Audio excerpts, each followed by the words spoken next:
몰랐었는데 국내 단 한 사람뿐인 MIT 도시계획 박사님 안녕하십니까? 그 얘기 언제까지 들어야 되죠? 제가 박사를 얘기를 한 이유는 뭐냐면은 우리 김원준 공장장님께서 저를 갖다가 뭐 전 의원, 뭐 선생님, 누님 그러더니 조금 있으면 형님이 나올 것 같아서 그래서 제가 영원 불멸의 이름인 박사를 얘기를 했는데 너무 강조하지 말아 주십시오. 그냥 박사만 살짝 붙여주세요. 박사도 네. 여러 종류 흔한 박사도 있고 드문 박사도 있는데. 그러니까 그러면 도시계획 박사만 해. 그러면. 근데 거기다 앞에다 꼭 붙이지 마세요. 국내 한 명뿐이 없다니까. 그런 거 붙이지 마세요. 2명이어도 제가 말 안 하는데. 제가 오늘은 좀 마음 먹고 이렇게 좀 불만도 토로하고 그다음에 좀 질문도 하고 그러려고 그래요. 그래요? 네.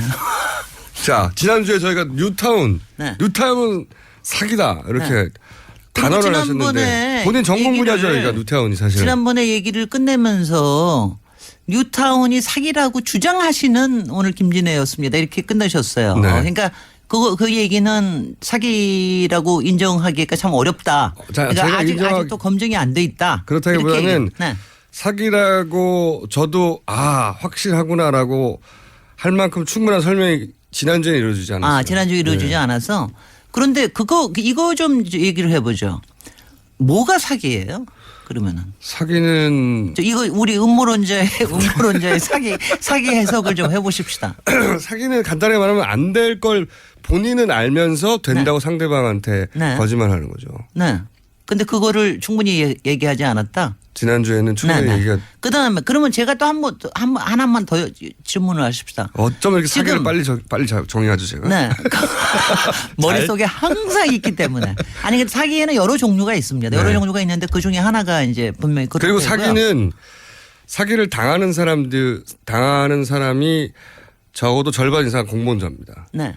왜냐하면은 이렇게 좋은 게 그거는 굉장히 중요한 말이에요. 그렇죠. 뉴타운에서 완전히 적용된 말이에요. 이렇게 그러니까 좋은 게 요행을 바랄 수 있는 것. 그렇죠. 네네. 나한테만 벌어지는 특별히 특혜적인 상황을 나만 누려야지 하는 욕심이 없으면 사기가 성립되지 않죠. 맞습니다. 그다음에 그러면 한 가지만 더 또 질문을 드리면은요.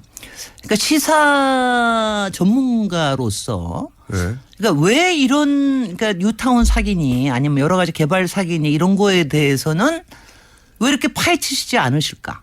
제가요? 네. 뭐 김어준 총수님뿐만이 아니라 사실은 이제 이런 거는 보통 르포라든가 이런 거는 가끔 나오지만 뭐 민원사항으로 나오지만 시사평론 부분에서 매체들이 집요하게 안 다룹니다. 그 이유가 왜냐하면 우리 뭐 최순실 게이트도 그렇고 뭐 요새 뭐 그야말로 하다못해 뭐 승마에 대한 거 부정 입학에 대한 거 뭐 이거 아주 세부적으로 들어가잖아. 우리가 거의 뭐 자세하게 알게 되게끔 하는데 이거는 그야말로 우리나라에 만연된 사기극임에도 불구하고 왜 그런 부분에는 더 집요하게 안 파실까? 이거는 여러 가지 이유가 있는데요. 하나는 이제 오늘 제 인터뷰하는 기분 좋습니다.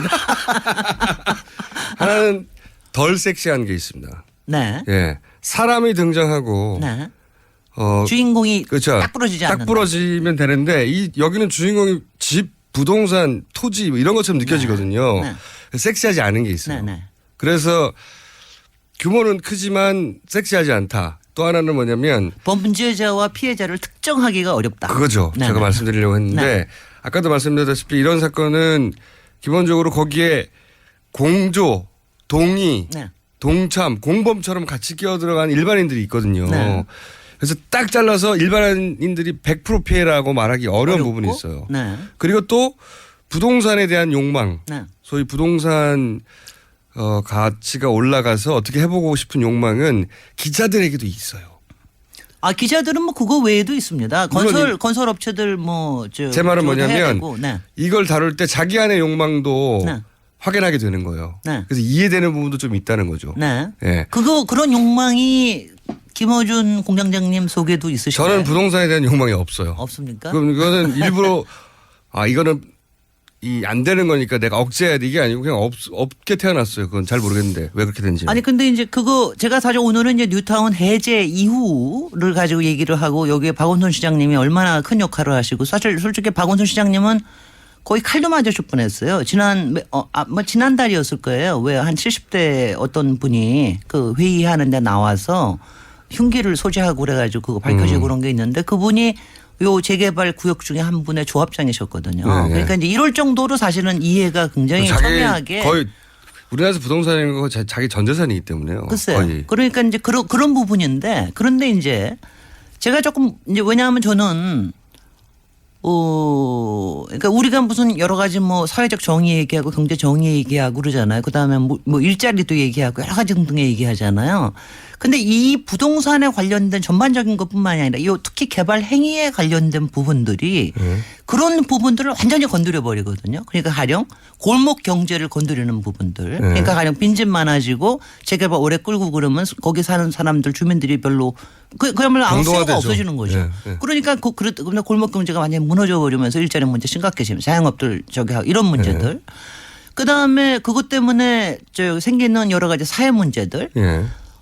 그다음에 뭐 한편에서 너무 또 잘 되면 거품처럼 또 너무 잘 되면 이 부동산 가격이 너무 올라가서 생기는 문제들 이런 문제들을 좀 엮어서 같이 얘기하는 그리고 그거를 갖다 일반적인 거로 얘기를 하면서 제가 왜 이 얘기를 드리냐 하면은 왜냐하면 우리나라 머릿속에는요 솔직히 김어준 총수님 머릿속에도 그러니까 개발이라 하면 그러니까 재개발이 필요하다 이런 건 다 알잖아요. 근데 개발의 대안은 다 같이 전면 철거하고 거기 아파트 들어가는 거 외에는 특별히 없다. 그리고 거기에는 건설업체가 착용을 안 할래 안 할 수가 없다. 저는 그렇게 생각하지 않습니다. 저는 좋아요. 그다음에 저는 옛날 골목들 무너뜨리는 거 싫어요. 그러려면 조합 같은 게 있을 수밖에 없고 그러려고 보면 거기에 여러 가지 작전 세력도 개입할 수밖에 없고 어느 정도는 눈 감아줘야 되는 거 아니냐. 이거에 대한 게 아주 굉장히 심하게 깔려 있어요. 저는 그게 싫어서 그 아파트가 싫어서 성북동으로 이사 가거든요. 네네. 그래서 옛날 골목들이 그 운치나 그걸 혹은 구조를 유지하면 다 뭉개지 않고 아파트 말고. 근데 이제 그런 이제 뭐라 그럴까 감상적인 거라든가 이런 거를 이제 노스탈지아나 향수적인 거 좀 빼고. 그러니까 정의로운 관점에서도. 정의의 관점에서. 정의의 관점과 그다음에 우리 사회의 경제의 관점에서도 그러니까 우리의 지금 거시적인 특히 대기업 위주의 개발이 돼가고 있는 이 부분을 지금 고치려고 그러면 어떻게 해야 되느냐. 어떻게 해야 됩니까? 이거를 사실은 얘기를 해야 되는 거예요. 일단은 김원중 교수님께서 많이 얘기해 주셔야 됩니다. 제일 먼저 얘기하고 싶은 게 이거예요. 왜냐하면 지금 박원순 시장님의 공격을 받는 이유 중에 하나가 뉴타운 해제가 왜냐하면 바로 얘기하신 대로 뉴타운을 해제하고 난 다음에 한 절반 정도가 해제가 됐어요. 해제가 되면서 거기에 대안에 대한 얘기가 또 부재한 거 아니냐 이러면서 지금 주류 언론들이나 이런 데서 굉장히 많이. 그러니까 뉴타운에 묶여 있어가지고 사실은 그동안 고생했는데. 고생해가지고 겨우겨우 이제 여러 가지로 풀었는데. 그런데 그래서 풀어줬더니 또 그럼 그거 풀어서 어떻게 할 거냐. 그 다음에 풀어서 개발은. 어떻게 할 거냐 하면서 그러면서 나오는 얘기가 이런 거예요. 풀고 나니까 그동안 재산권이 한 15년 동안 묶여 있었는데 거기에 빌라라든가 다세대 다가구 주택을 또 짓습니다. 당연히 그럴 거 아니겠어요? 그러면은 뭐라고 꼭 신문에서 얘기 나오는 건 뭐냐면은 있잖아요. 그렇게 나올 때는 이렇게 난개발을 방치해서 되겠습니까? 왜 다세대 다가구 주택이 왜 난개발이냐 도대체. 아니 뭐냐면 저는 줄 쫙쫙 그어서 아파트 올라가지 않으면. 아파트 올라가야만 이거는 그 외엔 다 난개발이라고 해요. 왜 그 외에는 난개발 그다음에 주거 환경은 열악해진다 뭐 이런 식으로 얘기를 하는 거예요. 근데 이런 거 자체가 바뀌지 않는 한은 사실은 업계에서도 그렇고 업계에서는 그 이익 때문에 계속해서 큰 개발을 원할 거 아니겠어요. 그리고 정치권에서는 그럼 어떤 그림을 사람들 머릿속에 넣어줘야 됩니까? 사람들의 우리는 왜 이렇게 단지에서만 꼭 아파트 단지만이 단 거야? 그게 저도 그다음에 왜냐하면 단지라 저는 이제 우리나라를 갖다가 오늘 얘기하다가 좀 하는데 이건 굉장히 중요한 거예요. 우리나라를 아파트 공화국이라고 그러지만 그렇죠. 아파트 공화국이 아닙니다. 사실은 아파트 단지 공화국인 게 문제예요. 사실 아파트라고 하는 차이가 거는 있습니다. 프랑스에서도 그렇고 동남아시아에서도 그렇고 다 있습니다. 일본에도 근데 거기는 있고. 말씀하신 게 생각나는데 거기는 한두 동 있거든요. 한두 동 있거든요. 그리고 그게 다 하나하나가 다 아파트인데, 그러니까 아파트인데 다 그냥 길거리 따라서 하나하나 있는 거예요. 그냥. 그리고 그 아파트들이 모여 있을 때도 있지만 한두 개 이렇게 있다면 우리는 막 10개, 20개씩. 그리고 우리는 단지로 만들어가지고 거기에 왕복을 이게 차이가 굉장히 큽니다. 그러네요. 이게 무슨 크기냐면 아파트가 없는 게 아니에요, 외국도. 크기 때문에 대기업들이 꼭 거기에 들어가야 되고 그러다 보니까 여러 가지 투자 세력이나 이런 게 들어가야 되고 그다음에는 이거를 다시 한 50년 지나면 다시 재건축이나 뭐 해야 될 거 아니겠어요? 50년이 뭡니까? 30년이면 아니 뭐 하여튼 간에 한다고 하는데 뭐 앞으로는 그럴 거니까 그럴 때도 또 똑같은 짓을 해야 되는 거예요. 더 높이셔야 되고. 이건 뭐냐면 외국에서는 아파트가 한 동 이렇게 되니까 하려고 그러면 그 하나씩만 바꿔가면 그렇죠. 되는 거거든요. 네. 이게 말하자면 그냥 도시의 단지별로 다양성과 도시의 진화와 그다음 사람들이 안전하게 너무 큰 격변을 겪지 않고 살아갈 수 있는 기본이 되는 거거든요. 이게 어떻게 시작돼요? 70년대 아파트가 확 들어오면서 그때 70년대에는 무슨 짓을 했냐면은 네. 70년대에는 왜 사실은 시작됐죠, 단지가? 왜 70년대에는 그냥 다 신도시 했고요. 네. 단지가 없었습니다. 그다음에 다 저기 중동에 가가지고 돈 벌었습니다. 그때는 80년대 되니까는 갑자기 중동에 오일 이제 더 이상 그 별 없는 거예요. 그러니까 뭘 했냐면은 그때 88 올림픽 하면서 그때부터 재개발이라는 게 들어오기 시작을 했습니다. 그때 단지가 생겼어요. 그때부터 도시 안으로 단지가 들어오기 시작한 게 아파트 80년대 단지. 아파트 단지입니다. 그러니까 여기까지가 그러고 난 다음에 일단 계속해서 로비에 의했건 뭐했건 간에 끊임없이 먹거리를 제공해 주는 이 건설업계와 정치권과 이 언론의 삼각동맹 이게 깨지지 않는 한은 정말 깨지지 않는 한 이거 깨트리는데 총수님 같은 분이 정말 역할을 해 주셔야 됩니다. 왜냐하면 이거를요. 그럼 아파트 단지가 왜 문제인지를 계속 얘기해야 되는 거죠. 그러니까 이거를 저희가 이거 뭐냐면 그 뉴타운이라고 하는 거는 이게 뭐냐면은 하나하나 구역 아파트 단지처럼 돼 있던 거를 한꺼번에 묶어가지고 더 크게 개발하겠다는 거예요. 그렇죠. 아파트 그러니까 단지를 완전히 더 매머드로 이거 한 만들겠다는 거죠. 5년만 먹고 사는 게 아니라 한 30년 먹거리를 만들어 놓겠다 이거예요. 그리고 그 사이에서 그러니까 사귄 거죠. 이거 이제 조금은 더 이해가 되셨을 테고. 다음 주 조금 더 이해시켜 주시고요. 근데 네. 그러면 지금 박사님이 말씀하시는 거는 이건 지금 이거 얘기합니다.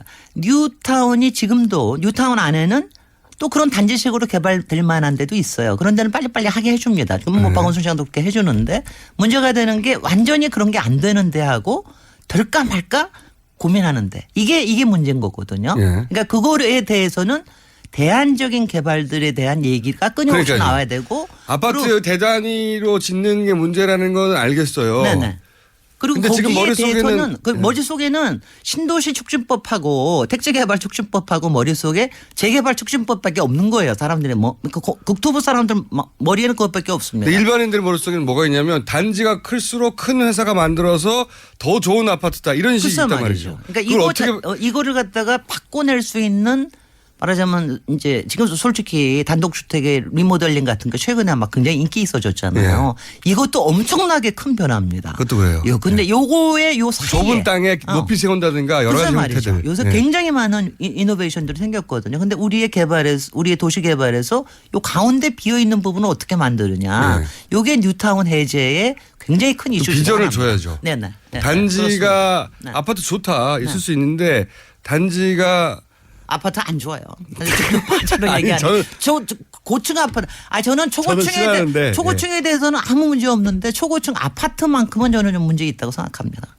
저도 그렇게 동감하고요. 저도 아파트 싫어하는데 제 말은 아파트를 좋아하는 분들이 있으니까 대단지가 아니라 작은 규모의 아파트가 가지는 장점부터 얘기를 해야 되지 않을까요? 네, 그렇습니다. 네. 그래서 인식을 조금씩 바꿔가고 그 주택을 안 하고 싶어서 안 가는 게 아니라 땅도 자기 땅도 없고요. 네.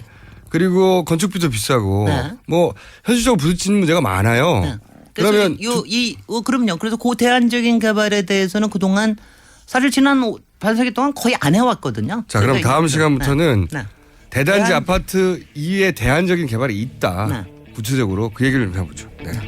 지금까지 도시건축가 김진애 박사님이었습니다. 감사합니다. 감사합니다.